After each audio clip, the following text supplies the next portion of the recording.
Ако за 3 месеци не достават геодетски елаборат, сопствениците на дивоградби можат да останат без куќите, односно да го изгубат правото на нивна легализација.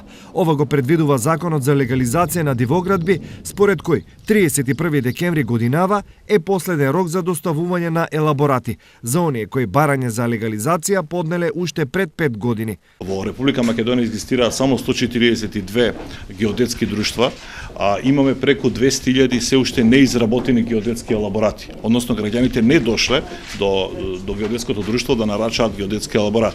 Затоа апелирам до сите граѓани кои што поднеле барање за легализација во рокот од март до септември 2011 година, час поскоро да се јават до приватните геодетски фирми, да нарачаат геодетски елаборат, за да има време истиот да биде изготвен. Само во Штип и Карбинци, дури 50% од оние кои поднеле барање за легализација, до денес не доставиле елаборат.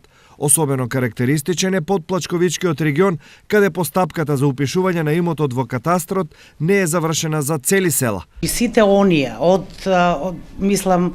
од Парналија, Кучица, Ебеплија, Мал Габер, Голем Габер, што ги немаат запишано своите имоти, значи имат уште 3 месеца право да дојдат во катастрот, да пополнат една пријава за ажурирање по службена должност, за да ги изложиме имотите, се она значи што останало неизложено во 2007 година. Вкупно во источниот регион има околу 8.000 дивоградби за кои сопствениците поднеле барање, но не и геодетски елаборат. Доколку тоа не го сторат до крајот на годината, за нив повеќе нема да важи Законот за легализација, туку Законот за градба, кој предвидува рушење на сите објекти кои немаат статус на легализирани.